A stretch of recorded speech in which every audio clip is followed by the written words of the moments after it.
السلام عليكم ورحمة الله وبركاته. تحياتي لكل متابعينا على القناة. أهلا وسهلا بحضراتكم في فيديو جديد وحصري على القناة المفضلة لديكم. فضلا وليس أمرا الاشتراك في القناة وتفعيل زر الجرس لكي يصلكم كل جديد.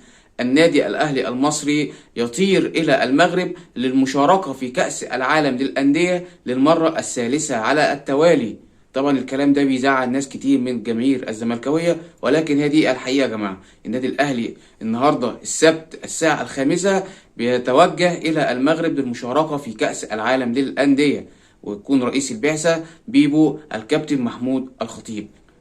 النادي الاهلي هيشارك المباراه الافتتاحيه مع نادي اوكلاند سيتي النيوزيلندي، وده هيكون في الدور التمهيدي يوم الاربعاء القادم ان شاء الله. وزي ما قلت لحضراتكم ان البعثه هتكون برئاسه الكابتن محمود الخطيب. انت متخيل يعني ايه رئيس البعثه الكابتن محمود الخطيب؟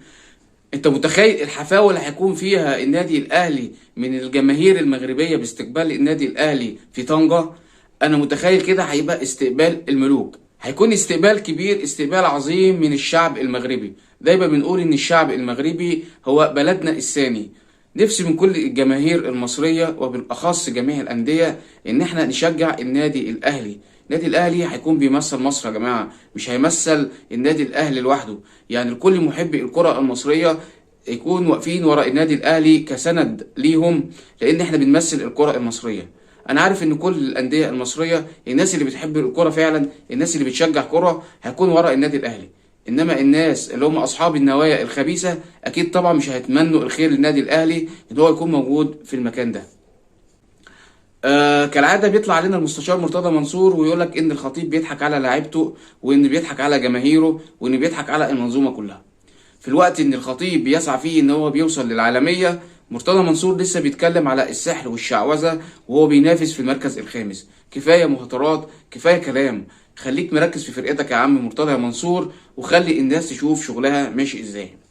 الاهلي بينهي صفقته مع اللاعب احمد القندوسي، وهو اللاعب الجزائري القادم من وفاق ستيف. اللاعب هو مازال بيلعب في الجزائر في البطوله الافريقيه المحليه، وهو هيلاحق النادي الاهلي على طنجة وهيخش المعسكر المغلق معاهم، وان شاء الله هيكون من ضمن القائمة الموجودة في كأس العالم للأندية.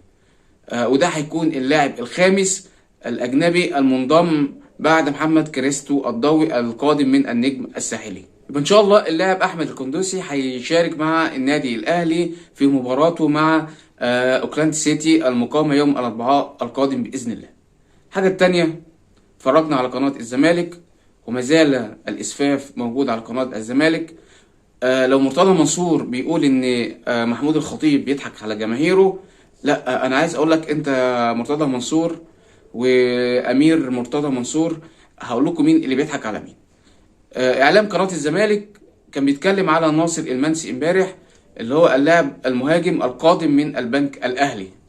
هو السؤال بس، هو يعني هيتم تأييده ازاي لما اتحاد الكوره قال بلسانه ان مفيش اي نادي هيقدر ان هو يسجل اي لاعب غير لما يدفع المستحقات والمتاخرات اللي عليه؟ ده الكلام اللي قاله اتحاد الكوره. اتحاد الكوره قال مفيش اي نادي هيتم تسجيل اي لاعب غير لما يدفع المستحقات الماليه اللي عليه والمتاخرات. ناصر منسي هيتم تسجيله ازاي لما يكون خلاص الانتقالات الشتويه في اخر يناير اللي احنا موجودين فيه دلوقتي؟ يعني فاضل ايام معدوده من انتهاء شهر يناير. يبقى هيتم ازاي قيد اللاعب؟ دي حاجه احنا عايزين نفهمها. حاجه تانية اللي احنا شفناها على قناه الزمالك 3 ساعات او اكثر يا ساده، والله زي ما بقول لحضراتكم كده عمالين نتكلم على امجاد ناصر المنسي. انا ما بغلطش في اللاعب، مع احترامي للاعب، اللاعب ليه كل الاحترام. اللاعب كان بيلعب في بيراميدز وبعدين دلوقتي بيلعب في البنك الاهلي. ناصر المنسي لعب مع البنك الاهلي ما يقارب من 10 ماتش او 11 ماتش، وهو مهاجم. كل اللي جابه هو جون، اللي جابه هو جون. يعني ده هيفيد نادي الزمالك في ايه؟ الناس اللي لازم تفهموا يا جماعه ان نادي الاهلي ونادي الزمالك اللعيبه بتاعته بيبقى ليها طقوس خاصه وليها شكل يعني مميز. انا مش بقلل من اللاعب ناصر منسي، ولكن انا بقول ان لعيبه الاهلي والزمالك بيكون ليها مواصفات خاصه يا جماعه. لعيبه الاهلي والزمالك بيكون ليها ضغوط، بيبقى مطلوب منها بطولات طول الدوري، مطلوب منها بطولات في المشاركات اللي بيشاركوها في افريقيا. لكن مش اي لاعب هينفع يلعب في نادي الاهلي والزمالك. انت تقدر تلعب في الانديه اللي هي في منتصف الدوري، ده كويس حلو قوي ليك. لكن عشان تلعب في نادي الاهلي او نادي الزمالك لا، بيبقى في مواصفات معينه في اللاعب اللي هيلعب في نادي الاهلي والزمالك. برضه بقول انا ما بقللش من ناصر منسي، ولكن بقول ان اللاعب مش هيوفق. وكل الكلام اللي احنا سمعناه عن ناصر منسي امبارح من قناه الزمالك وسياده المستشار وفق في هذه الصفقه، وكل الشكر لامير مرتضى منصور ان هو وفق في هذه الصفقه. طب اللي انا عايز اقوله، طب هي الصفقات اللي قبل كده فين؟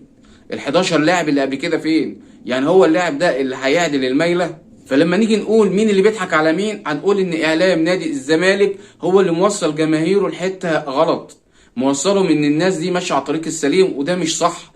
اللي بيضحك على الجماهير هو رئيس نادي الزمالك وبهزاز الرؤوس اللي موجودين على منصه نادي الزمالك، هم اللي بيضحكوا على الجماهير الزملكاويه.